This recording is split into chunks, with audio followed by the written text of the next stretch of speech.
Welcome to the Lightforge podcast. This is Abukta. This is Merps. Hello. All right. Let's talk about the meta. It's only been out for less than a week. It feels much longer. I think it's because there's been a lot of discussion. There's been a lot of just a lot of frustration, a lot of postings on Arena HS. Let's talk about it. Okay. So we're going to do this in 3 sections. For those of you listening and can't see the little agenda that we put together, we're going to be organized about it this time, unlike our usual off-the-cuff method that we do. First, we're going to talk about the ban list and stuff, which is really just a way of saying the most powerful cards right now, right? So not all of these necessarily need to be banned, but I'm calling it the ban list. It's the list where ideally in an ideal world, these cards you would not see. People are all frustrated by them, blah, blah, blah. Next, we're going to talk about the meta overall and what it is and why it is the way it is, because the meta is definitely, it feels very different at a fundamental level than the prior meta. Although I would argue that it's not really entirely new. We've been here before. And the third thing we're going to talk about are the top 2 classes, Demon Hunter and Druid, and why they're so good. So, spoiler alert, right now Demon Hunters and Druids are dominating the meta, and their domination will probably go up even higher as the days go, and the meta crystallizes more. There has been no patch so far. We don't know when the patch is coming. I'm assuming a patch is coming at some point. And so we don't really know what's going to get banned or not banned, or if they're doing micro adjusts or some replacement of micro adjusts, or if they're just going to let this thing ride. Hopefully they don't just let this thing ride. But yeah, that's the thing. So let's kick off the ban list. What's the first card you want to talk about? Super powerful new card. All right, let's talk about the one that everybody was talking about before the expansion even came out, and people are still talking about it, although more of a question mark kind of a talking about way. Let's get right into it. Gangplank Diver. Gangplank Diver, once again, if you guys don't remember, that is the 5-mana neutral common pirate. It's 5 mana for a 6/4 dormant for 1 turn. That means you can't interact with it for 1 turn. Then it has rush and immune while attacking. Once again, the reason we want to talk about this is because if this is your first time hearing about it, you, I guess, haven't been keeping up for the past few weeks. But this was hailed as really powerful. We should ban it before it ever hits Arena. We gave it an A+. We gave it an A+. Not an S, but an A+. Still definitely within banning territory. Anything A, we want banned, like, basically. So A+ is like, definitely ban this.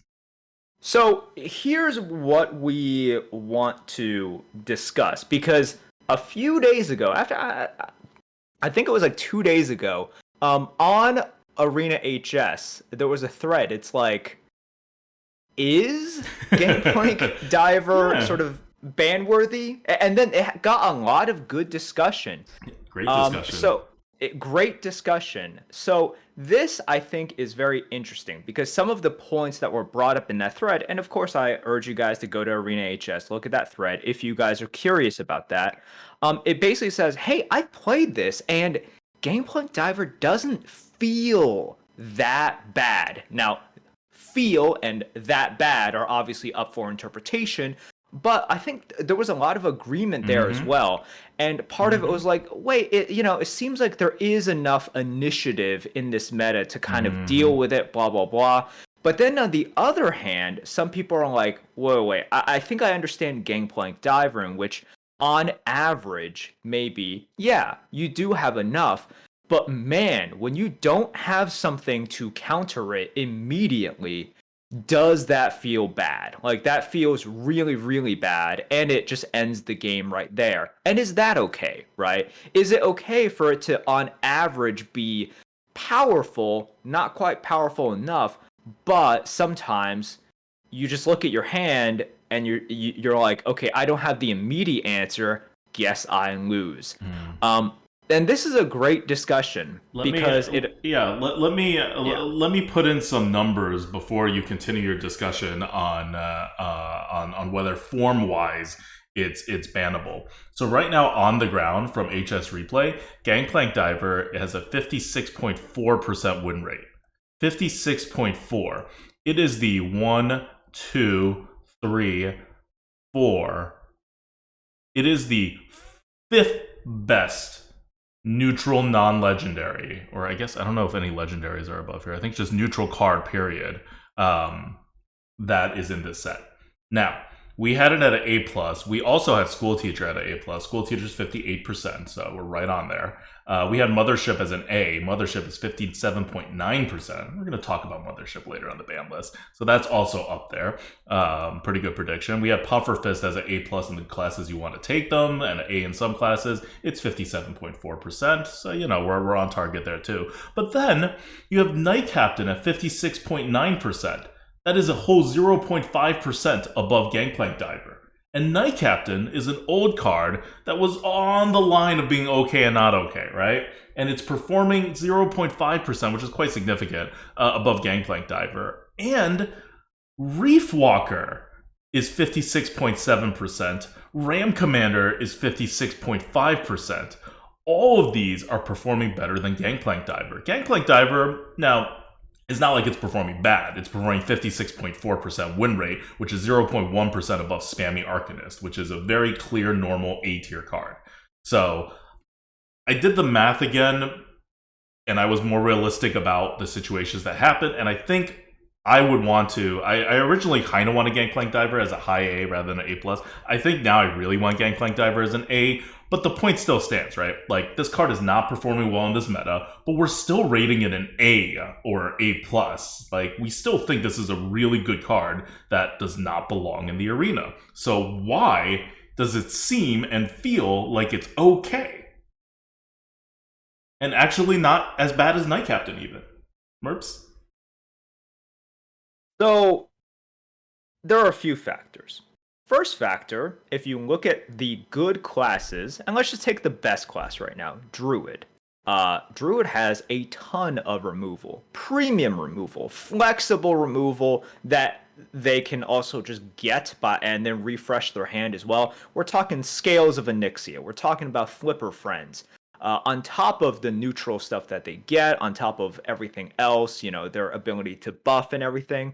So Druids kind of just play a very different game right now. You also have Demon Hunters, for example, which just has initiative.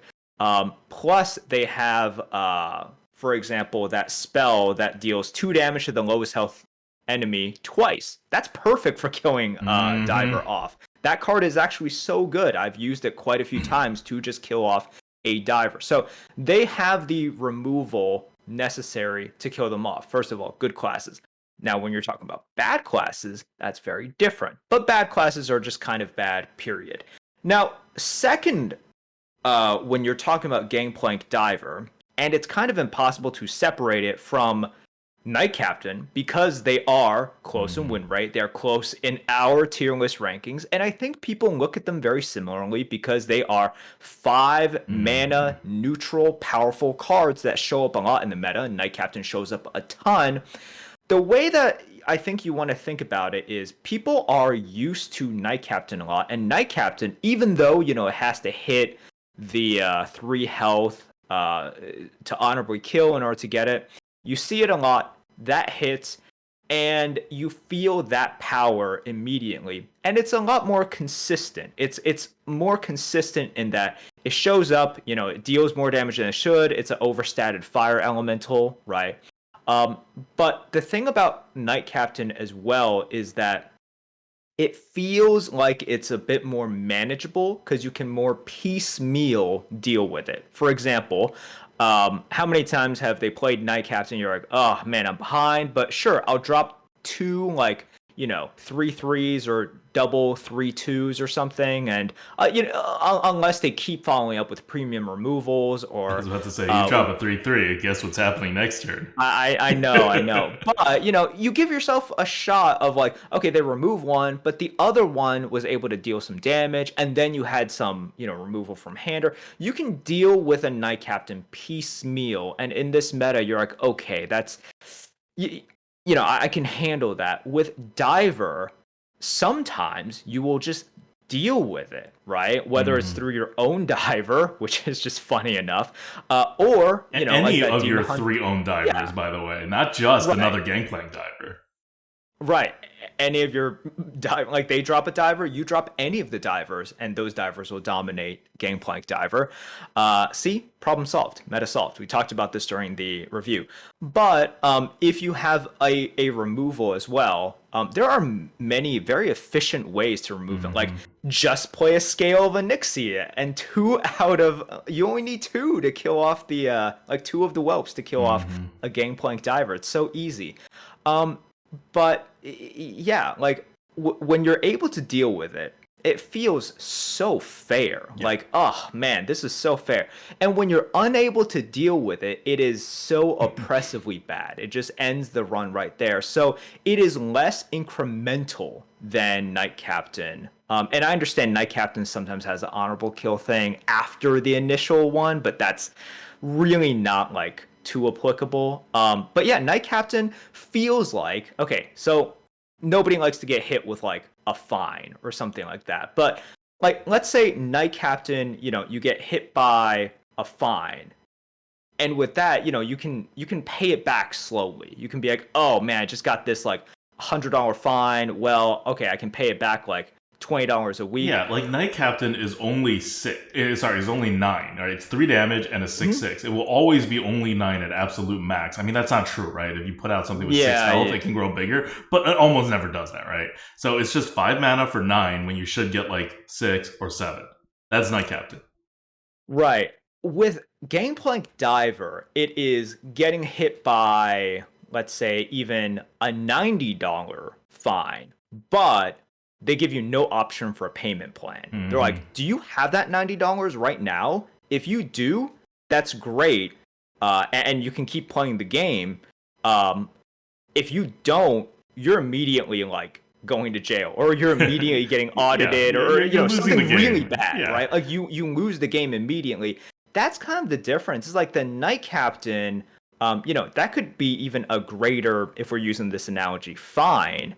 But it allows you to, it's like, okay, you can pay back a little bit. You only have $20 right now? Sure. Not saying that you love this or anything, but for you, you have some turns to be able to pay this back, as in, like get this tempo back.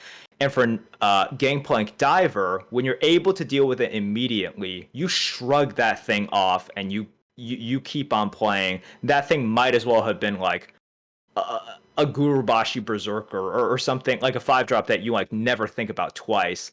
But when you don't have the immediate answer to it, or just anything planned, you could have like 6 cards in your hand and feel like you have 0. That's what Gangplank Diver is. Like you have 6 cards in your hand and you're like, I might as well have 0 cards because that's the state of my playability right now.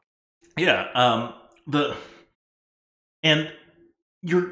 reason it doesn't feel bad in this meta is because, and I think everybody's identified this just from their experience, the answers are everywhere. Like Merps talks about the classes, but even beyond the classes, you just look at neutrals. It's not just the divers. There's plenty of stealth minions. There are so many times now where the opponent and or me just has 2 stealth minions or diving minions on the board. And that was like our turn. That never happened before. There has not been a meta before where you very frequently saw 2 different stealth or what do they call dormant minions on the board at the same time. Even when dormant was the thing in the meta, it usually did not pair with stealth because there weren't that many stealth. Now there's plenty of stealth and there's a lot of dormant and they're all really good, so you just see it come out a lot.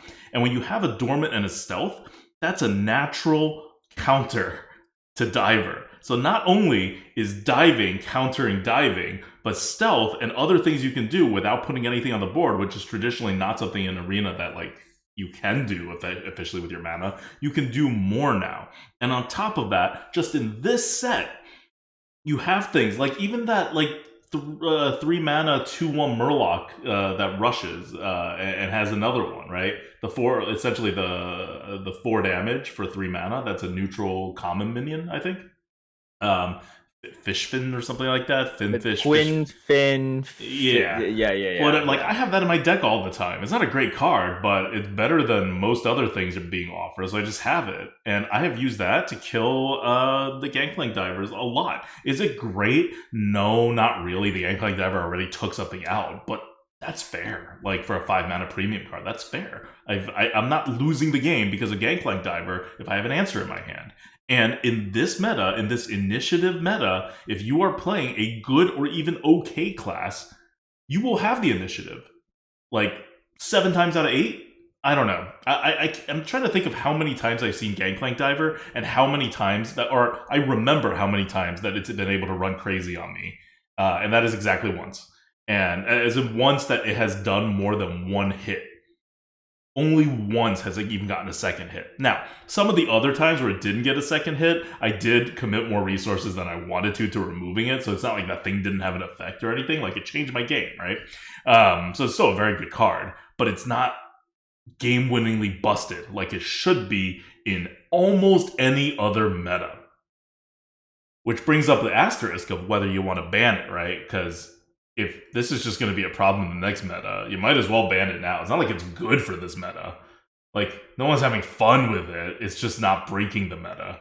But if it's going to break the next meta, you might as well ban it now, or you can wait for the next meta to ban it. But it's kind of like, why would you wait on it? There is, though, I think, a line of reasoning for not banning Gangplank Diver, and that is that so many of the counters to Gangplank Diver are not just existed in this meta because of what sets happen to be in the rotation, but they are in the set itself. And we talked about it kind of in jest. I made a lot of jokes about it. It's like, oh, this card counters Gangplank Diver. Oh, you just have to have this card to counter Gangplank Diver. But it turned out to be kind of serious. Because you have one of those cards that's just from Voyage to the Sunken City, like half the time. And then the other half the time, you probably have one of the other cards that's not from Voyage to the Sunken City that can either efficiently or somewhat efficiently or not terribly inefficiently also remove Gangplank Diver. So even at the worst, like you have a very initiative light kind of meta. In order for Gangplank Diver to be in the meta, the rest of the Sunken City cards have to also be in the meta. So you have this natural, almost constructed balance that's happening that you almost never see in an arena set. And I think that kind of throws the predictions in for a loop as to how bad this card is going to be. Because on the numbers, it's not like we messed up the numbers where we think that this card is fundamentally acting in a different way than what we thought it was. It's doing exactly what we thought it would. We just have perfect answers to it a lot more often than we thought we would. That's the difference. And the question mark, the asterisk, is in the next meta that Gangplank Diver is in, will that still be the case? And I think there's an argument to be made on both sides, and you can't really... I mean, I'm probably someone can math it out, but I haven't... it's kind of complicated. I feel like right now it's kind of a toss-up. Maybe you won't have enough, and it will just be horrible, unacceptable percentage of times. Or maybe you will always have enough because the base of Sunken City is so good at countering Gangplank Diver that it will always not be that horrible that it needs to be banned. I don't know. It's kind of an interesting spot that Gangplank has put us in. Yeah, you always want to look at beyond the average power level. Once again, MCT is the greatest example of a card that is, on average, really not powerful, but I think a lot of people would agree needed to be banned because of just what it represented, what the swing potential it had. With Gangplank Diver, it's one of those cards in which, what is the acceptability here, and how proactive should we be in thinking about something like this for future metas as well? Because it's true. Right now we have a very very modern rotation, and that might not always be the case. We know that there I mean, I have no idea what's going to happen, but when we have another rotation, I have a hard time imagining it will be as modern as this one. And if that happens, that's going to be a huge yikes. We get something like Witchwood back, and then a few, a few Witchwood or kind of GVG-esque sets. Yeah. Right now, and we're suddenly 3 of 5 Gangplank is sets. way too good. Yeah, we're 3 of 5 sets, modern sets. Even if it swings 2 of 5 sets, modern sets, it may be bad. And the last meta was 1 of 5 sets being modern, and we saw how bad that was. So, for initiative. Yeah, and for something like Arena in which you have just this lack of complete agency, right? Like, okay, in Constructed, if you lose to anything, or like, sorry, if you lose to a specific deck, that's sort of okay, but you're never playing against a specific deck. You're playing against the field, right? In terms of just the ladder, and you always want to tech your deck to make sure that you're one step ahead. Either you're playing it really well and you just understand the deck and the meta very well, or you are able to sort of counter what everybody else is doing a little bit, such that you can kind of like you are playing against the field. But here in Arena, you play with what you get. You're playing versus people, and there's this sense, just the sense of like, if I draft something bad, this card just absolutely Mm-hmm. crushes me, absolutely punishes me. And there's no in between here. There's none of that incremental payback that there is with Night Captain. Now, I understand Night Captain also just dunks on a lot of bad classes slash bad decks as well. But over there, sometimes you have more of a shot, right? You're able to take it down. Um, I have had that experience. Like I've played with some good decks and good classes. Like I played Demon Hunter, and I agree. Diver doesn't feel that bad. Either I have put so much pressure on them that it kind of doesn't matter that they're gonna dive one of my minions. Like they're down to 10 health anyway, so what do I care? Or I just have super efficient removal, and then I'll play a class like uh priest in which Why? yeah I mean like Oh. you could just say like, well, you should never pick priest, and that's probably true, but then I will pick something like priest, and man, it feels terrible. And I Yeah. understand if they play a Night Captain, it feels also terrible, but they play a diver, and that is the exact situation that I laid out, in which I look at my hand, I could have 7 cards, and I'm like, these like these cards are useless. It's like the Yu-Gi-Oh meme, right? It's like, Grandpa, what's in your deck? It's like these cards are useless. Um, Damn, that feels so bad. And that is something we want to avoid. Like Mm-hmm. a card that is not problematic, but is so problematic in these like polarized instances, especially when you're like kicking these classes while they're down. Like they're the Yeah. most vulnerable to Gangplank Diver, and they just get smashed by it because you just don't have the removal. You're much less likely to be able to come back. That's really terrible. So I do think it should still be banned. I know we can look at win rates and we can look at all of that, and then you can say if we were to draw a win rate line, maybe it doesn't match up to there, because Mm-hmm. we talked about, oh, Night Captain is okay, and right now I'm still Okay, okay with Night. I'm not okay with Night Captain anymore. I I'm want to talk like, about that after this. yeah. So Night Captain is like the line. I can be persuaded one way or another. I think for me, one of the things that is very kind of pro banning Knight Captain is more geared towards the people who play a lot more than I do, or you do for that Mm-hmm. matter. It's like the 9.4 streamers who play it like day and night and are just tired of losing to that. It really does remind me of that year that Twin Tyrant kind of dominated the meta and people were tired of it. I'm not talking about power levels here, Mm-hmm. but people were just like, holy shit, man, get Twin Tyrant out of here. It's like, if I get beat by like a really powerful card, can it at least be something different than Twin Mm-hmm. Tyrant? Just like slamming down on turn 8, flame striking my board effectively. I think that's a good argument too. It's like, can I just get can I stop getting beat by this one card, no matter if it's like Druid or Demon Hunter, or I don't know, the occasional maybe you see a warrior out in the wild and you're like, oh, like what do they have? I guess nothing. Maybe they just drafted 3 Night Captains. You get beat by that. But people are really tired of it, and I hear them. That's why I think for me, I still think it's a no, but I'm right there. I'm like right at the Mm-hmm. line. I just it like playing with it more, like it's dominating two metas now, like you said, right? It's probably going to dominate Yeah. future metas unless they come up with cards that are at that line, right? It's like it's too much at that line. Um, I look, I'm not going to say this meta is going to be terrible because Night Captain won't be banned. But if I were in control, rather than before where I would have drawn the line right above Night Captain, I'm going to draw the line right below Night Captain now. It has shown me across the metas that it is just a little too powerful, that swing is just a little too much, and the awkwardness that it has is still there, and it is holding it back, but it's also not exactly the kind of like super interactive decision making and stuff that's like, makes a card good. I always describe Gangplank Diver as a dumb card.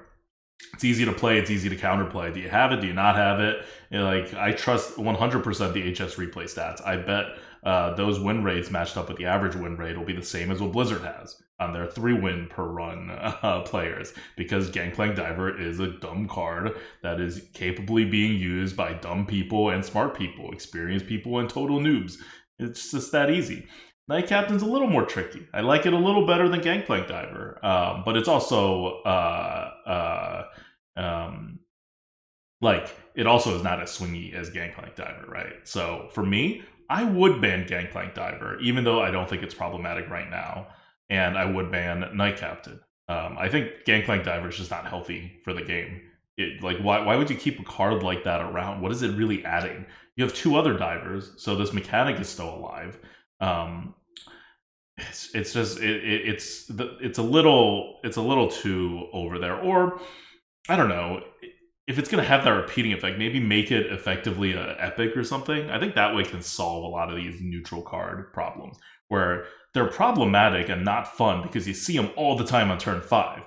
If you don't see them that often on turn 5, you can get away with a lot of stuff. Like Gangplank Diver is epic, I don't think anybody will have a problem with. Why? Because it's going to be seen a quarter of the time that it's seen now. At that point, you're just like, okay, right? How many ridiculous epic cards do we have? And an epic card is just 2 ridiculous legendary cards. And we have a ton of even more ridiculous legendary cards, right? Gangplank Diver is just a little too frequent. And in case you don't know, if you just look through the stats, I have no confirmation of this. I didn't look at every single card. But I am pretty sure that the offering rate for the new set is back. I don't know if it's a bug. I don't know if it's intentional. But you can look through the indisputable top cards in both neutral and in the classes that have them between the current set and the previous set. And the new cards are showing up about 33% more. It's not a 2x one. They used to do 2x. This one's only 33% more from what HS replay stats are telling me, but you are seeing them more. Like, who's passing up a Night Captain, right? Who's passing up a Gangplank Diver? Gangplank Diver's 35% of decks, Night Captain's 28%. The percent of times where you would pass up either of these cards are both so low. And it's not like that many people think Night Captain is that much better than Gangplank Diver, or Gangplank Diver is that much better than Night Captain. Like, if anything, I would expect Night Captain to be picked more because Night Captain's amazing, whereas Gangplank Diver is still a little question mark. And in fact, the win rates say it's not better in this meta, at least. So it's stuff like that I think the win rate percentage is sorry, the offering rate is also a bit more, which makes Gangplank Diver a little more annoying just because you see it 33% more than Night Captain. So yeah. It was a weird place to be. Like, if I were Blizzard and I were sitting here, I think it would be hard to move me to ban both of these cards, even though it would make the game better. Like, it's this weird thing where banning a card almost feel like you are admitting to have done something wrong, a little bit at least. But more so than that, you are putting work that all of your teammates and your friends have done and removing them from a part of the game. Which, yeah, I don't think anyone cares that much about the arena and whatever, but still, it's like, it's just something you don't do to your friends unless you have to, right? Like, so there's a lot of these soft factors and conflicts of interest that developers have that'll just make them more conservative. There's also that, we think totally bullshit reason of slippery slope, but developers really believe in it, or at least Ixar did. And so I actually think, like, before I was in this meta, I would have bet anything that Gangplank Diver will be banned in the first, major patch that does anything. Now, I think it's less likely to be banned than it is likely to be banned. I can still see it being banned. There's still plenty of people being very loud about how terrible this card is. It just depends on what your experiences are in the meta, I guess. Like, I have only experienced it being terrible to me once. So, it's I've more of a experienced future it ban. more than that. Like, for me, it's like a little less than half of the time. For me, it's like 35% of the time. It gets more than one hitted? Yes. Oh my Yes. god. What are you doing with your initiative? Are you not, like, saving initiative? Oh no, I just get a bad deck. Oh. Like I Oh, I mean, get that's true. If you're playing Priest. I have not played Warrior, Priest, and the only Hunter I played was with you. Well, it also happened when I was like a rogue. I just got a bad rogue deck. Like rogue is not the bottom of the barrel, right? Like rogue is fine, it's the 4th class. So guys, basically there are 3 classes right now which are dumpster tier. Yeah. That's not an exaggeration. It is below 40%. Don't touch so me. That's priest, warrior, and hunters. And hunter is 10th right now. I would argue hunter is better than them, like than priest and warrior, because like you always have the hero power option. And if you have the hero power option, you can just go aggressive and try to cheese out some wins there, because you can have people that just misplay. And so it's the most valuable hero power, in my opinion, out of those. Like if you're forced. If you number one, don't want to retire and have the terrible luck to get those 3 selections, priest, warrior, and hunter, I would just queue up hunter and then number 1, hope to get like bloodseekers, and number 2, just be very aggressive. Draft aggro, do that. And you can draft aggro in this meta. You can. Like, there's a lot of really good low mana cards and not a lot of really good high mana cards. So look, those are the dumpster tier classes, and that's what I mean as well. Like, okay, if you play any of them, Gangplank Diver feels terrible. So yeah, with Priest, whenever they dropped Diver, I basically like lost. But for Rogue, I just didn't have a good deck. It was okay. Like, I had quite a few of the. I actually had 3. It was held up by 3 Blood in the Waters. That new card, which is really nice, but it comes those are basically my only good cards. Right. So if I don't get them, that's a little bit problematic. My mid game was a little bit like iffy, so that's really the issue there. If you're we're not going to talk about if you're the Druid with the standard number of Spawn of Onyxias and Flipper Friends and just all of the stupid stuff that you can do with Druid right now, and then all of the removals that you have with Demon Hunter. If you're like a Rogue or a Shaman or a Mage and you just have an okay-ish deck, it still feels really bad. And I haven't played Shaman. I've played Mage, and yeah, it just feels really bad. Like, I lose to Gangplank Diver a decent amount because I don't always have all of these premium spells just sitting in my hand waiting to be used.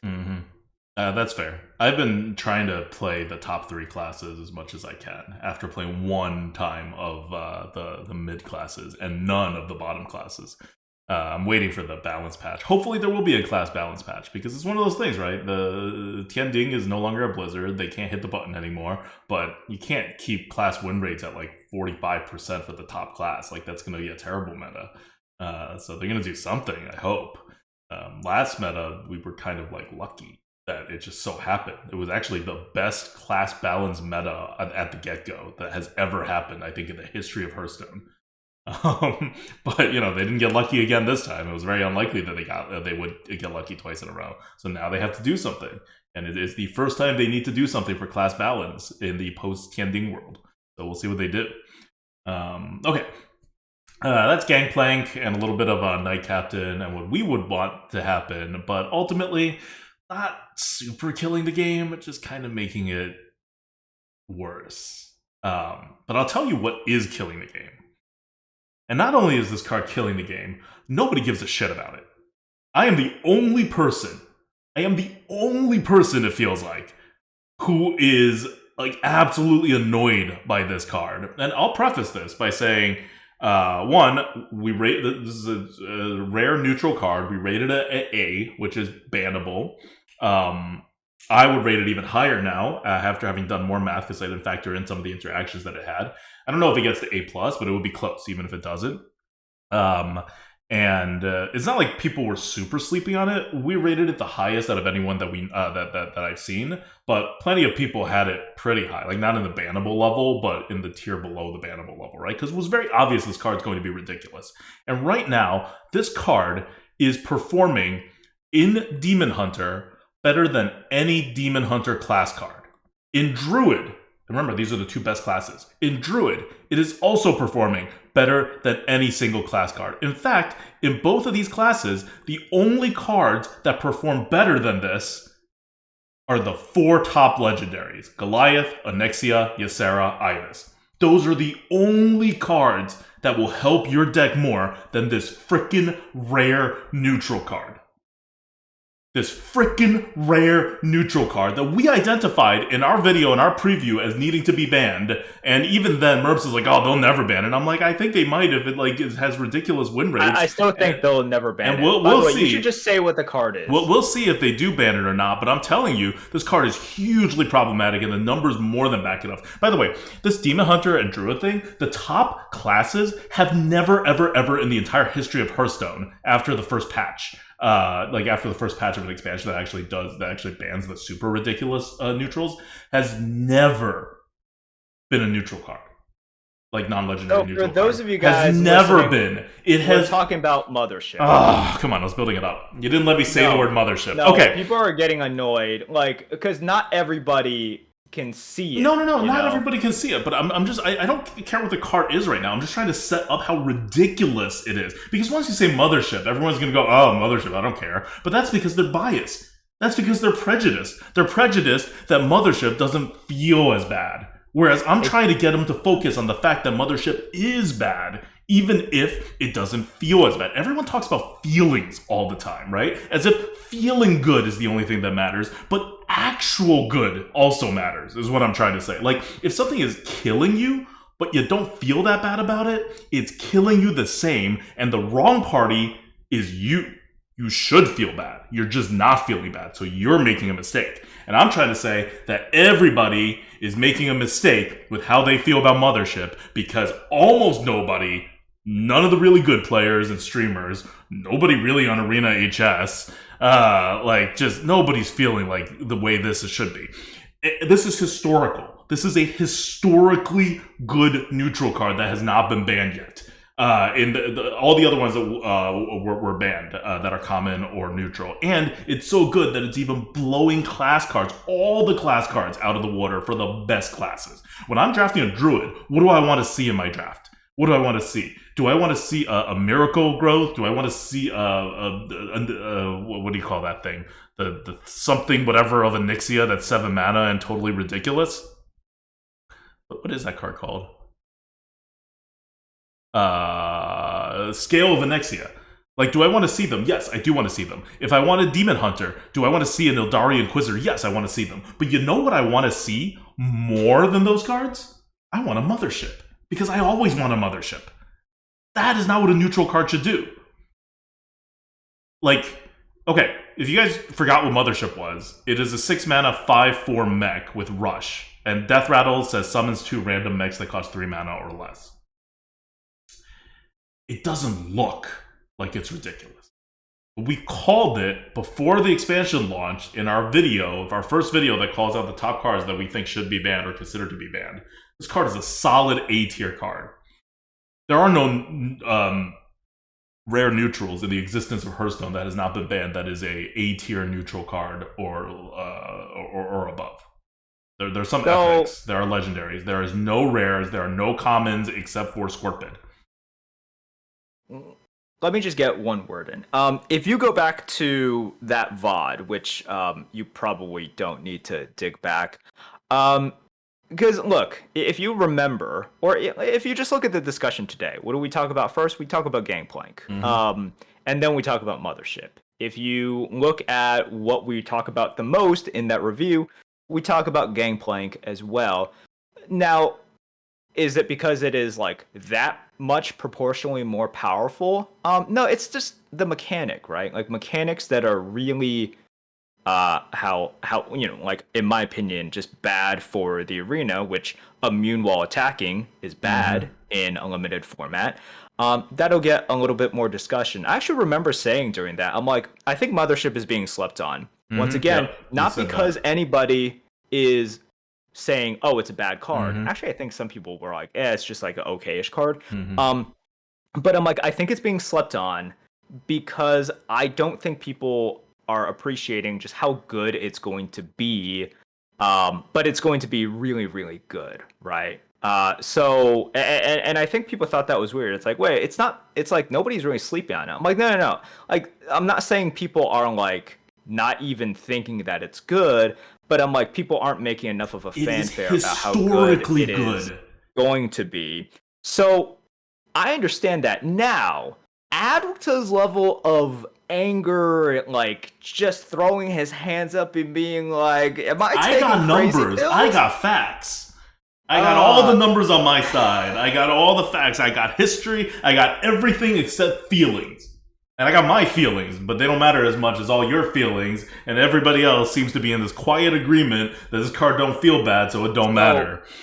first of all, it's hard to take what you said into consideration because you seem to be all about it's like, oh, the silent killer, and yet you don't care about cholesterol at all. I know from like 20 years of talking to you. My Uh, cholesterol is totally fine. I just got my cholesterol yeah, taken. copium. What? Mm-hmm. I'm totally healthy.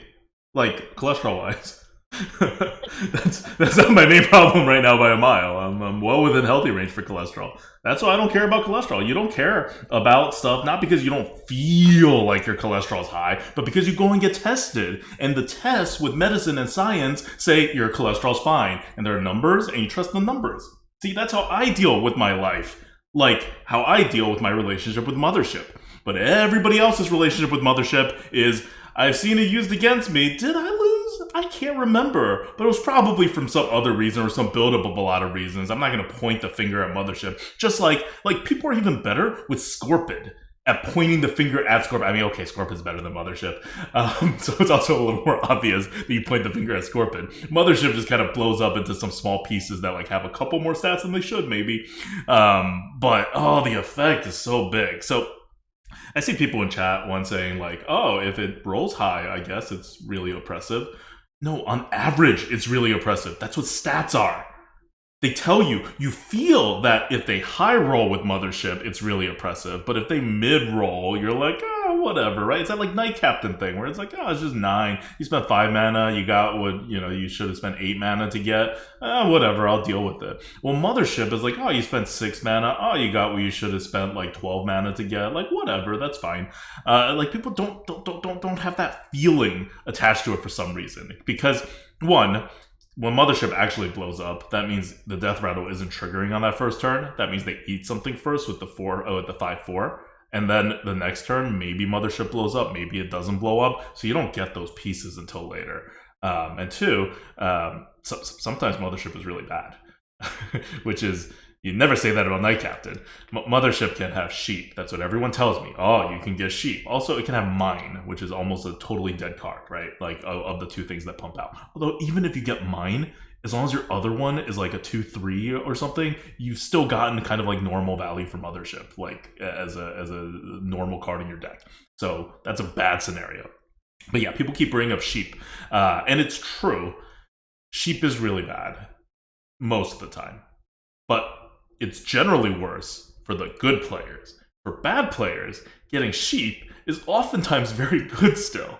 So you have this even worse thing. So people talk about Diver feeling bad. Why? Because it keeps going and, blah, blah, blah. Mothership literally rewards bad players with its RNG and then rewards bad players again with the sheep pull. Like, Mothership is way less good for me than it is for my opponent. Way less good. And that annoys me.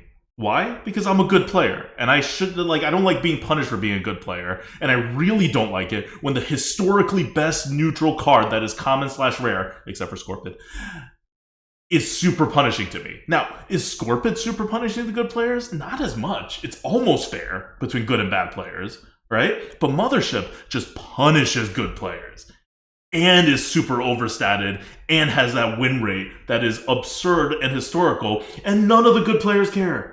Nobody really cares. They'll acknowledge that it's a good card, you know. Some of them that predicted that it was going to be like a okay, slightly above average card are now like, oh yeah, it's a very good card. But they're not like, oh, this is a bannable card. But this is also what a bannable card looks like. They don't all have to look like Watch Post or I don't know, Battle Master or Runaway Blackwing. Like, Mothership is insidiously, sneakily game winning by itself in almost every deck you can put it in.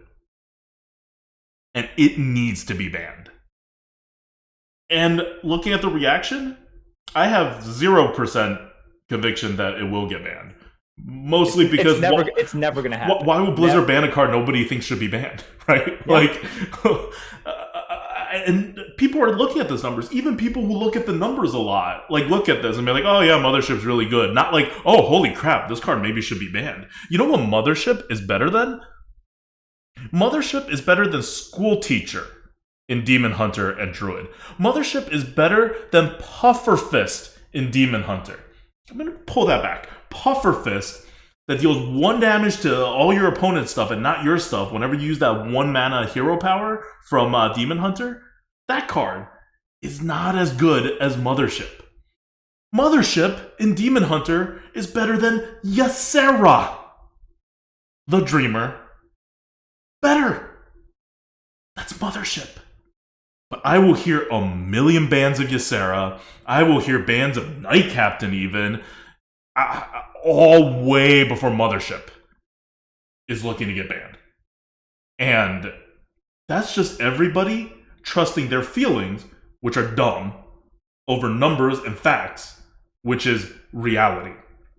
So, hey, that's my piece. You're one of the people who says numbers can be deceptive. They can be deceptive. Right. They're not deceptive in this case. I mean, okay, they're a little deceptive in that if you're a good player, you shouldn't draft Mothership as high as its win rates indicate, because it's not as going over. It's not as good for you as for the average player, and that's one of its big problems. So there, it is a little deceptive, but which is also why we don't rate it like this is like S tier like stats that it's pulling out, at least A+ tier. But we think Mothership is a A tier, like a mid A tier, and it's maybe a high A tier now, but it's still not really an A+ tier. But its stats are showing up A+ tier. Why? Because for a good player, you know, the RNG and whatever kind of brings it down. But still, the rest of the numbers, it's still a solid A tier card, and it is ruining more games than people realize.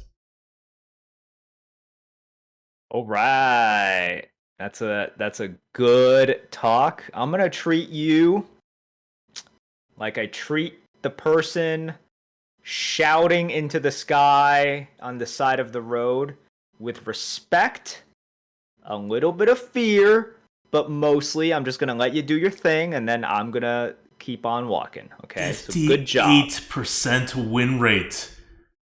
Oh my god. That's great. Oh, that's and the sir, this is a school zone. Thank you. Thank you. You know, we have kids here. Like, I don't even have allies. It's not like the minority feels this way. Nobody feels this way. Like, that's so absurd. Like, I feel like it's one thing to be like fighting the good fight, right, and be like outgunned by a bunch of people who don't care. And it's quite another to just be like, where are all the people? Like, there's got to be at least some people who care about a card being super OP. And it's like pretty much nobody. Yeah, look, to talk about it seriously for a second, it just feels a lot more fair. Yeah, right? it does. It feels a lot more fair. It feels more manageable. Once again, going back to that example that I use with Knight Captain in that it feels more incremental. I mean, it is It's much more incremental, incremental. Yeah. much more incremental than Knight Captain. Yes. So if Diver is like all or nothing, like you one shot or no shot, and Knight Captain is more incremental, Mothership is even more incremental. And something being incremental makes it feel more manageable, right? But So it's like not actually more manageable, and the stats back it up.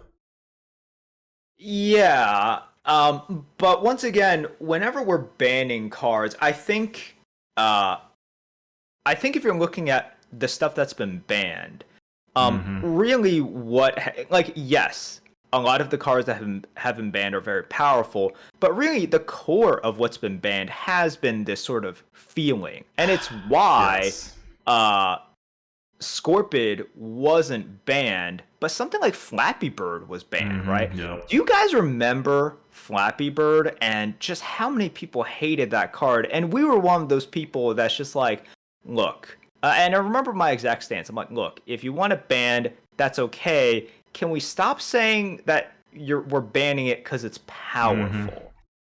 It could be powerful, and I think you guys remember it being ridiculously powerful because when the opponent has it, you never have an answer. They always get Wind Fury first, and they always get Stealth or Divine Shield second. That's the way it goes. I understand. That's what always happens.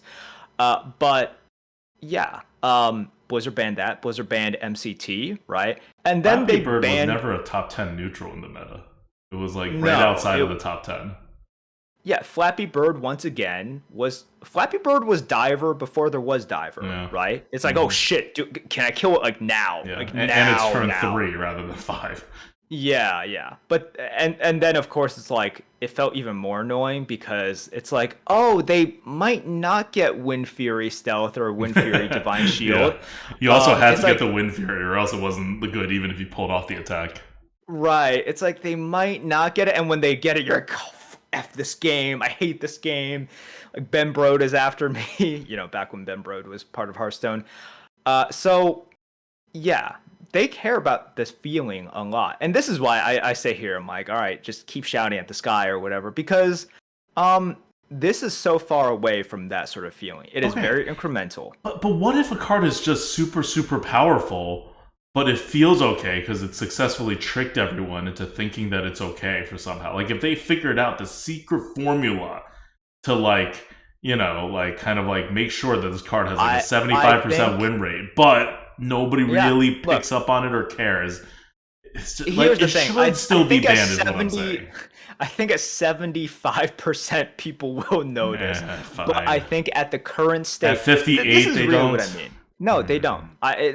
This is the thing. Like Guys, you're shouting. imagine if a class won 58% win rate, and then everyone's just walking around like, oh no, Demon Hunter seems okay. Like, it's a powerful class, but it's not dominant. Like, it's what's happening with Mothership. It's crazy. And remember, this is its win rate index. So half the time you don't draw it, or like a little less than half the time you don't even draw it. So it's actual impact on a deck. And okay, the average, I don't know what the average win rate is. It's not 50% on HS replay. But I'll bet anything that the win rate that this card actually has impact on is over 60%. Like, and it just, people don't feel it, so it doesn't matter. Fine. It's also not a common card. It does show up half the frequency of an actual common card, which but it is a new set card, so it's showing up half the frequency of like Gangplank Diver, but not that much less than like Knight Captain. Um, it's just. I get so triggered whenever I see this card, and I have Oh, I lost know. every single game that I have faced this card against, except for one. I've also gotten relatively unlucky with my opponents getting average and above average drops out of this, rather than the bad drops. But it's so bad, and I've used it, and it's very good. But sometimes it messes me up. Because I'm a good player, and that's what Mothership does. It's just super, like, it's not even just a slow, insidious card. It's also terribly designed to, like, reward being bad at this game. like on top of it, which are like some of the worst design cards. Like, I get you need some of them, but could you not make them also break historical power levels? Like, you can make them good even. Like, just don't make them the best card in the game that's not a legendary. Okay. End rant on Mothership. But hopefully, for all you listeners out there, you'll pay more attention to exactly what this card is doing in your future arena endeavors. And maybe some of you will join me in this it's not even a movement, just in this bitter complaint that you mutter to yourself. Yeah, you could join Adulta on the street corner to just shout at the sky. It would just be us. It would just be Honestly, me and whoever, like, the one or two other people that joins. This is just a way you should view it. Like, it's just shouting at the sky. And part of it is because there are other issues as well. Yeah, right? okay, fine. But, like, this is an issue. Okay. Moving on. The next thing we just want to quickly cover is School Teacher. We rated it A+. It is performing like an A+, 58% win rate. On the neutrals, Mothership is 57.9%. School Teacher is 58%. So it's performing exactly like we thought it would perform. And it's never seen because it's an epic neutral, as we expected. And, you know, they're probably not going to ban it, as we expected that they're not going to ban it. But its win rate is there. So it is... I would ban it. Or reduce its offering rate, right? One or the other. But it's not going to happen. All right. So, what's next? All right. So that was the ban list. Next, after the ban list, let's talk about the meta. So we already talked somewhat about the meta when we were talking about Gangplank, because Gangplank is the most frequently seen card in the meta, and so it is a big part of the meta. We also talked about Night Captain, which is like... the second most frequently seen card in the meta? No. The third, basically tied for the third. The second most frequently seen card in the meta is actually Slimescale Diver. So the divers are very popular, as they should be. But a lot of this meta is Night Captain and Gangplank. But what you'll notice the most about the meta is that you have a lot of initiative. If you play any of the good or even okay classes. The good classes having more initiative than the okay classes, but the point stands is that you get to do kind of whatever you want from your hand as long as you watch it a little bit. And this is not a new thing. This is very different than the previous meta, which was not a heavy initiative meta. That was like a normal initiative meta, maybe even a slightly lower than average initiative meta. But this one is very big on initiative. And this doesn't happen super often in the history of Hearthstone, but in the modern era, it happens with some frequency. It's not a rare meta. We've seen it before. In fact, we were in this meta for most of the year before. Not the previous year, but the year before that. If you look through the metas we were in 2020 and the very beginning of 2021, that was... most of the times, that was the initiative meta. And one of the things, if you remember from back then, about what happened in the initiative meta was that was the first huge decrease in skill mattering in the arena. Because we always say this, it's much harder to play a Yeti than a Fireball. Much harder. Yeti requires way more skill than a Fireball, because initiative means response. And if you can respond to things, you don't have to predict things. If you can respond to things, you don't have to set up things. So that's where we are right now. You can respond to a lot of things. So all you got to do is to know what things to respond to, and then you're kind of topped out at the skill level for initiative. And not coincidentally, Yeti's win percentage has been on the drop. One of the things we talked about in the last meta was that although there's these crazy swings at big whatever, most decks actually didn't have those ridiculous cards or super crazy synergies, or they weren't going to draw them. So you actually had the vast majority of your games not actually involving any of those crazy cards. And instead, you're like one crappy deck battling another crappy deck. And Yetis had a quite high win rate. In the previous two metas, actually, Yeti has had a higher win rate than at any other time in the modern era, which is crazy because the cards got better and better. In fact, the previous expansion, Altaric, had the biggest jump in power levels until this one, which just kind of matched Altaric. It didn't really bring it to new power levels or anything. And yet Yeti got better, not worse. Well, Yeti's terrible now. And every day that passes, Yeti's win rate on Arena HS gets lower. Because people figure the meta out more, and people get more familiar with the combos that are in this meta, and people deal with stuff more, and Yeti can't keep up. And it's not a pure power level thing. So one of the reasons why Yeti's not as good as it was before is because the power level is higher than it was before. But another reason is that in an initiative meta, things without initiative don't do a lot. If you put out something, your opponent responds. Or they don't. And then you get a huge advantage, or you don't. Whether they respond or not is not skill, it's whether they happen to have the cards and the mana available. And that's how the meta kind of plays out. This is not great. It could be worse. It's not great. It does involve this new kind of, not new, but the skill that generally isn't all that important in Arena, but becomes more important when everybody has a ton of initiative, which is the setup or the combo plays, both in drafting and in playing. Because you can't use initiative if your opponent doesn't give you anything to react to. So, skipping turns now, not as bad as it used to be. Doing other stuff that doesn't generate tempo, there's room for that now. You don't want to be doing that multiple turns or anything, but now it's one of the strategies again, where you do like just kind of like other stuff, whether it's drawing cards, healing yourself, or like, the best things, of course, are divers and stealth minions that your opponent can't react to. But still generate tempo. You can kind of like save tempo for later turns, or you can do things that somehow set up your bigger swing turns. Like that's what you need to be doing now, more so than what you were doing before. And that's what always happens when your opponent has kind of a lot of ways to deal with anything you put on the board that is dangerous to them. And that includes Yetis. If your opponent puts a 3-4 on the board, you put a Yeti getting ready to eat the 3-4. If your opponent doesn't want your Yeti to eat the 3-4, your Yeti's not going to eat the 3-4 because they will have some initiative card that can deal with the Yeti.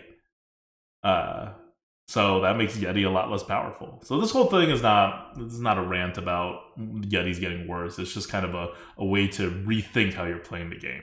The game is less about stats on the board and incremental stats and whatever, and it's more about one, the swings, but two, kind of the gotcha moments where your opponent can't say, gotcha, I've reacted to you with my initiative card because you didn't play initiative, because you didn't put down anything to react to, or your opponent challenging you to react to it and you still having the initiative to react to it.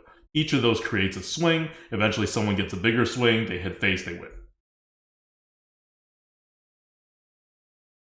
All right. Yeah, you want to say anything more about initiative, or you think we got that pretty covered? I'm just imagining this scenario, like the year 2035. Hearthstone has given up trying to be a children's card game and is only catering to the Magnus Carlsens and the big brainers. All right, it's the true champion thinkers game. Adulta enters his local tournament. He ropes. A single sweat drops from his forehead. And at the last second, he sees the line. And he drops his 5th Yeti in a row. End turn. Boom. That's your, like, if Perfection. There was an ideal of the future, you'd be like, hell yeah, sign me up for that shit. The platonic form of card games. Okay, well, that's the meta. We'll delve deeper into how to deal with the meta and whatever on the next podcast or in a later podcast. But for now, that's just stuff to think about as you're playing. They're going to come out with a patch at some point soon, I would imagine, and they're going to do something. I feel like they can't do nothing because the meta's already not good and just becoming more terrible by the day, as is almost every single launch meta. So they need to do something, only to fix class balance. So after they do at least the first patch, we'll come out with more specific things to do to win games, right? But for now, it's more about learning how these cards work, how to deal with Gangplank, how to deal with the meta that has all this initiative. Like, really think about the initiative. Also, I mean, this should be obvious, but never be without initiative. if you're ever holding your last initiative card that deals 4 damage or more, do not play it unless like you're going to lose the game if you don't play it. Like wait till you draw another initiative card first before using it, because if you ever don't have initiative and you get challenged, and there's plenty of cards that challenge you to have initiative nowadays, you just lose. Like it doesn't have to be a Gangplank Diver. That's just the most blatant example. So always have something. Or even if it's not immediate initiative, even delayed initiative, like with a diver, it counts. Like you just got to be able to do something. So yeah. All right. Finally, third point. Third point is Demon Hunters and Druids. So in this initiative meta, or in general, why are Demon Hunters and Druids so good? We already went over that, their class cards are not, like, I mean, they're good, but they're not, like, the super best, because they're not as good as freaking ship. The mothership. So they're not, like, super broken, right? We didn't rate any of them S tier, even. What did we rate for Demon Hunter and Druid? For Demon Hunter, we had Glaive Shark at A tier. A tier for a class card is like really good and premium, but it's not like anywhere near broken. They got Motai Strike, Asharon Defector, and Bone Glaive all at B or B+. If you go down to Druid, Aquatic Form we give it A2. Miracle Growth we give it A+2. That's your closest to a ridiculous card that you get. And again, for a class card, A+ is very good. It's premium, and you see that with Miracle Growth, but it's no caverns or anything. Then Flipper Friends is a B+, Seaweed Strike is a B, Asharon Gardens is a B. So a lot of good cards, but what's driving the victories here? Because they have quite a big degree of separation between these two classes, Demon Hunters and Druids, and the next best class like Paladin, and Rogue is the one afterwards. Look, there's quite a few factors that we have touched upon, which is just really good initiative and removals. Let's talk about something, and this was just brought up in chat as well. It's kind of unfair when you have classes that are kind of already good, and then two neutrals or like neutrals for these two classes, and also Rogue, which I think is actually just buffing up Rogue significantly.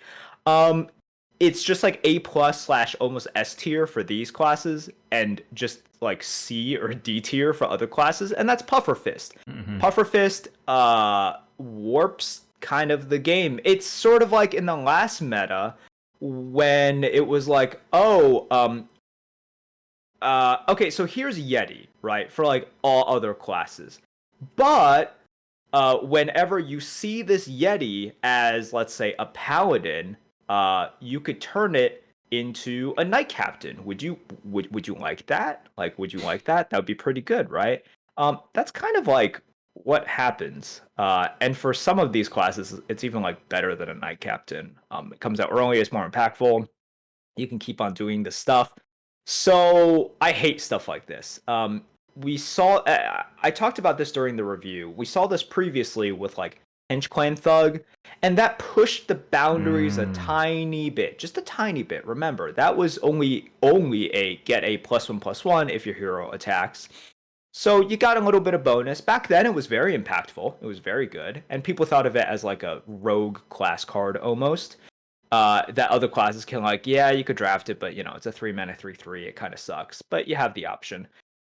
Puffer Fist is very polarizing, and it just makes a bad-ish pick, or a normal pick, right? A curve pick for some classes, into a super premium pick for others. And in a meta, and probably all upcoming metas, unless something is really shifted, in which drafts are pretty polarized, like you can have some pretty bad picks. Getting a super premium pick,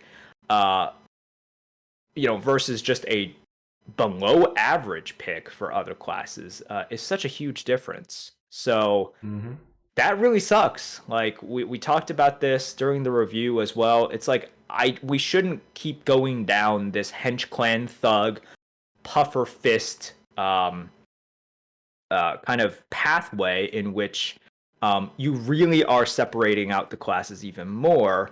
And the best it'll ever do is even things out a little bit, but everything has to line up, right? So it's like, oh, like druids, demon hunters, and also rogues have to be really bad, and then this can move them up, and that's like that perfect like balance. But if these classes are also just good by themselves, like druids with miracle growth, scales, flipper friends, etc., holy shit! Then like that really pushes them, right? So like druids are the worst, quote the worst, because it takes them the most mana to use it. The other classes get druids like are quite bad with it. Like I wouldn't Yeah. even like having played druid with Pufferfist, like a number of times actually. I keep getting it. I mean, it's a common card with an offering bonus. It's barely better.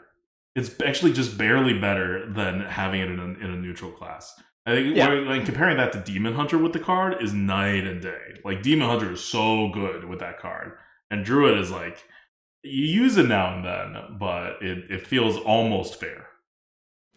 Yes, but you're just giving them another option, right? You're giving them another option, and they just don't need it. So, Pufferfist is problematic. I don't know what we do about that because, at its core, Pufferfist in the arena right now kind of takes away from the spirit of the arena, in which like it just like the more you think about how it is, the more unfair it is, right? Because if you just take that example that I gave, it's like, oh, certain classes are able to switch out their spider tanks and yetis and whatever with knight captains.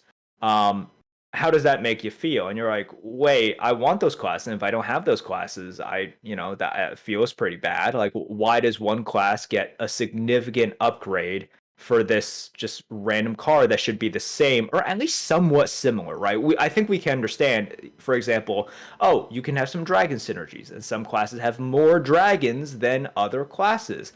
That is acceptable. Pufferfist really pushes on this isn't acceptable. I can't use this at all, and my class just kind of sucks. So we're giving like druids and demon hunters just this extra advantage. We're giving them like this like A plus, almost S tier card, for like it just kind of doesn't make any sense. So I hate this. I really don't know what the solution is here, but I feel it's like not good. I mean, I don't like it either, but I just treat it as a class card. It's like a demon hunter and a rogue, really good class card, and like an okay class card for druid, and then like a spider tank for everybody else, pretty much. I mean, yeah, warriors and hunters and shamans have weapons too, potentially. So not exactly like a spider tank, but it's. I mean, that's what it is, right? It's like a tri-class card. It's not something like that, like a tri-class card. Where some classes share. Not tri-class. What do you call those? The Skullman's dual class cards. Like that. Yeah. For Demon Hunter and Rogue.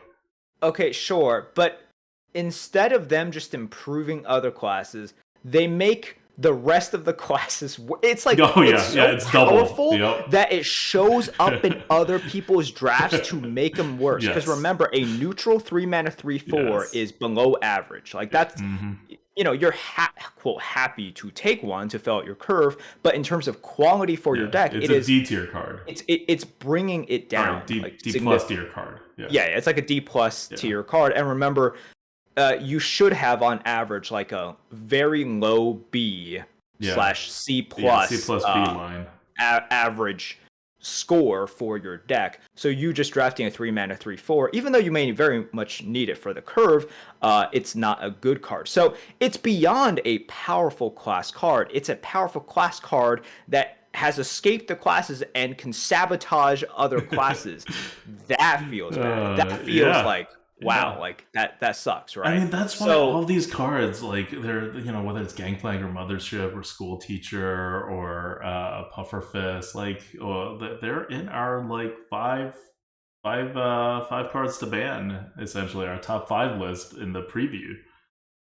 Like we're just these don't make the game better, they make the game worse, and devs are just holding on to them, or I'm maybe not all of them, but there's no way they're going to ban all of them. They're probably not going to ban more than one of them at most. I can't see them banning Puffer Fist. Maybe Gangplank, probably not. Like, it's just one of those. It's an unfortunate meta where I think they can get away with not banning anything and not have it be like dramatically worse than if they did just ban one thing. But what they should really do is ban a bunch of stuff, and then the meta will be significantly better. Yeah, I think the problem, we can talk about Gangplank and everything, and it just depends on, for everybody individually, what are you most worried about for now? And we're only talking about band-aids right now. I think it's fair to say, like, you can talk about big sweeping changes, No, but that's a we totally should different just discussion. about Like, we're band-aids just right talking now. about what they're doing in Yeah. patch 1 for this meta, right? Right. Like, And I think one of the most pressing things is a third of the classes are dumpster tier right now, yep. like below 40%. And whatever has to be done, it definitely should address that, in which those feel like non-classes. And part of the problem Hashtag is Arena that Warriors matter. they're just really unfun. There have been some metas in which classes are bad, but they have some spiciness to them, right? You can discover some stuff. There are some fun cards in there. Wow, it feels really bad to play the bad classes right now. I still have fun with Hunter. I can draft shitty low curve stuff and try to make something out of it. But yeah, there's just very little kind of like fun or even high roll potential for those bottom three classes. So that's really the issue. Like, if they're going to address anything, I think that has to be kind of first, where I can see them banning Gangplank Diver just as a immune while attacking is bad for the arena kind of thing, which I would totally understand and I would be totally Yep. for. Mm-hmm. I don't think Mothership and School Teacher are going to be touched for the reasons that we stated, even though Adukta is all Mothership is up basically in arms. Ysera, Okay, stop. but Yes, yes. a rare Yes, it's a Ysera. rare. It comes out. Okay, that's great, Grandpa. Let's get you back. All right. And by the way, it's not really a Ysera. It's not as good as Ysera. Let's get you back into your room. All right, let's make sure you take your meds. But after that, I think the focus kind of has to be, man, we are approaching a 20% difference between like the best class and the worst, not just one class, three classes, because they're right there. All three classes are like sinking, like they're all sort of like neck and neck and just like plummeting down. It hasn't stopped yet. I don't know when they'll bottom out, but it's already way too far. I can't see them getting that much lower just because RNG is going to lift it back up. Yeah, it's actually crazy that they're this low because in an RNG, when you have RNG cards, typically it's like, well, those should save them, right? Yeah. But that's also the thing, right? Like, this meta is not that RNG. Like, this is why, like, at the end of it, I like the current meta better than the previous one we were in. The previous one we were in had, like, the old school fundamental card game RNGs that matter too much, which is just a lot more bad cards, a lot more card draw RNG, a lot more dragons or no dragons RNG, just stuff that you don't necessarily think of as, like, Mad Bomber RNG, right? But it's RNG nonetheless. It's like the old MTG, did you draw lands RNG? Like, yeah. That's RNG. You had no control over it, and you either don't get to play the game or you get to try to play the game. So a lot of that is gone here. So I think the RNG, like the reason these classes are falling so low is not just because they're also super, super bad, which they are, but RNG is actually lower now than it used to be. Like, yeah, colossal minions everywhere, right? No. I've seen like 3 colossal so far in 9 runs. Maybe, I think 3 that weren't ones that I summoned. Like, my opponent summoned maybe 3. I'm trying to think, and I think I summoned 3 as well, despite never having one in my deck. I've seen a lot more. I've seen a lot more. I think you have. We talked about this. You were like, "Oh, I haven't seen that many." I'm like, I have seen way too many. Okay. Well, but like the RNG even for Colossals, if you're getting it, is still pretty late game. Outside of the Paladin one, and that one is mostly good because it draws cards, so that delays it to be later as well. Later impact as well. So the meta feels a little more stable, a little more interactive, but it's interactive in an initiative way, which means it's a lot less strategic. Like you're doing a lot of stuff back and forth, but it's all kind of obvious moves. Like yeah, someone without a lot of experience in arena may be making the wrong moves, but if you like can average, I don't know, 4 wins in arena, you're pretty much at a similar level as someone who averages 6 wins in the arena in this kind of meta. Like the distance is a lot closer, which is a problem. But yeah, I want to talk about like Demon Hunter and Druid. Going back to that, so one of the reasons that Demon Hunter is really good in this meta is that it's an initiative meta. Initiative is really important, and Demon Hunters always have 1 extra initiative for only 1 mana. Like rogues essentially have the same thing, but it's a little more awkward. And rogues are also doing quite well. It's above 50%, which is these days it's kind of uncommon for rogue.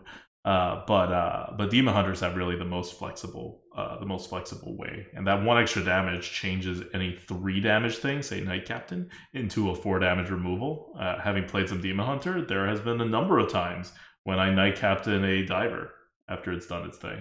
Got to take 6 to the face, but if I was another class, I would have run into to problems. And that is really helping Demon Hunters, I think, in addition to all of its initiative. I think Demon Hunters have more initiative than any other class in the meta, even without the hero power. And then you add the hero power, and it's just insane amount of initiative in an initiative meta. And Druids go the other way. Druids don't have more initiative than anyone else, but Druids have a common card that is Miracle Growth, which by itself is not like super ridiculous. We gave it an A+. It's not even an S tier card, but it does enable Druid to essentially always have more cards than their opponents, which gives it a very nice floor to fall back on. And that'll just matchup-wise give you plenty of wins when your opponent runs out of steam. So it's a very different way of winning than Demon Hunters. So at least between Druid and Demon Hunter, you have 2 different like styles of play in your top 2 classes. And Paladins and Rogues are totally capable classes as well, and they both have different styles of play than Druid and Demon Hunter. So it's not like there's no variety at the top, but Druid's at 55.6% win rate right now. Like something has to be done. And I don't know what it is, but I hope they do something to curb the top win rates and to boost the bottom win rates. And there is always this trap you fall into when you're trying to boost it, and we've seen this before when adjustments go bad. And that's, how do you boost Warrior, right? Well, let's go to Warrior. Let's click on Warrior, and let's see what makes Warrior good. What's the highest deck win rate cards in Warrior? Let's boost some class cards. What's number 1? Oh, it's the Fires of Zin Shahari. Maybe let's make that more common, and that'll make Warrior's win rate go higher. Like, what about afterwards? Nazatha's First Mate. Maybe that's the way to go. Like, no, these are not the cards that you want to boost, even if it makes the Warriors' win rate higher. Like, you gotta come up with a more sophisticated way of doing it. And I don't know if they will, right? Like, they could make the meta so much worse if they just boost those types of cards for the worst classes. Like, what's the best card for Hunter? I mean, it's not Bloodseeker by stats, but let's say it's Bloodseeker. Let's just make more Bloodseekers. Like that. I really hope they don't do that. And conversely, it's less of a problem, but also for the good classes, right?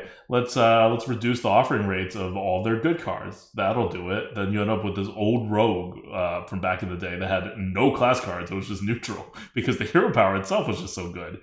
No one likes that. So whenever you reduce a powerful card, you have to add like average-ish class card rates like a bit higher that are like not particularly offensive, just for flavor. And if you're trying to boost something like Warrior or Priest, do not boost their ridiculous cards.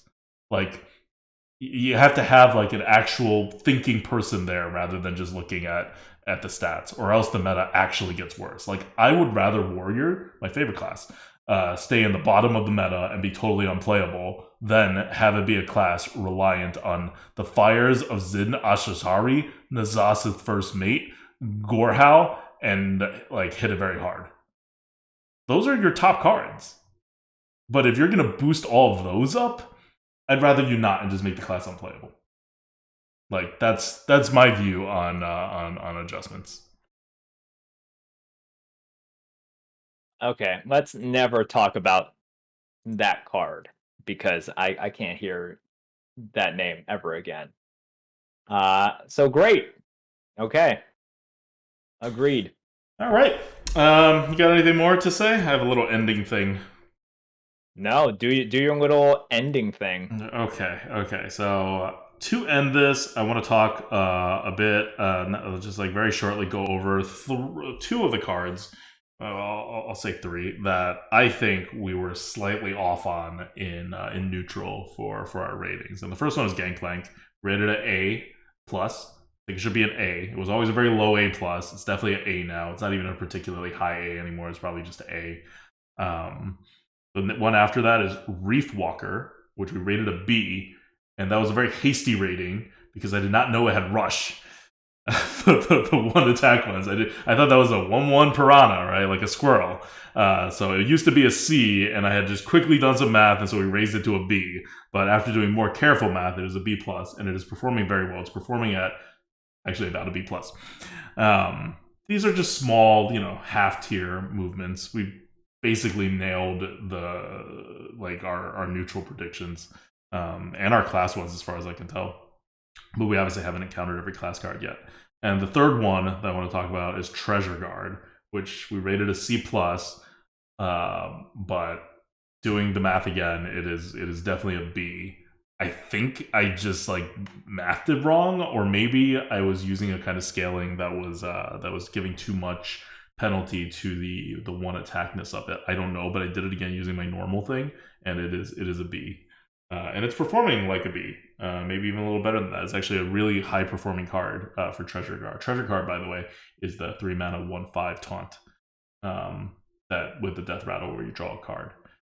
It's also its actual win rate on HS Replay is always going to be skewed because you tend to take more of those cards when you have the ridiculously big cards that you're trying to get to. And if you are able to draft the ridiculously big and good cards, then you have a good deck. So it's got one of those things. So its win rate's always going to be a little higher than the card actually performs, but the numbers do turn out to be a B rather than a C plus. So that's my wrap up of the places where there's a little bit of adjustment on the neutrals from our initial tier list. And Druid for Puffer Fist is way lower, I think, in practice than what we had rated it. Like it's not performing at an A level, and I've used it a bunch of times. It's not an A level. Well, here's the problem. A lot of times as a druid, you're like, oh, I have so many other good things I need to play. It's like, oh, I just played Miracle Growth to get like a 8/8 taunt and draw 3 cards. Like, oh man, Scales is so much better this turn instead of Puffer Fist. It's so much better. And then afterwards, you're like, oh, but I could play Flipper Friends. So it's like, it actually does suffer from that problem. Yep. It's just an embarrassment of riches a lot of the times in which you're just like, oh, Puffer Fist, I'm sorry, man. You just don't make the cut. Like, you're a little bit too expensive. I have Scales, and Scales is going to be better than you. It's a good problem to have. Mm-hmm. Yep. All right. Well, that's it for us. I hope this gives you a nice coverage of the meta and the cards and understanding some of the top cards, especially the dominant meta making cards in this expansion. Okay. We'll be back next week to dig deeper, and hopefully there will be a patch that we can talk about by then, and hopefully all of these cards will be banned, or at least reduced in offering rate, even though it won't happen. So I'm just holding out for a class balance. Yeah, it won't happen. Okay, that sounds good. All right. Until next week, this is Adwicta. This is Merp. See you guys.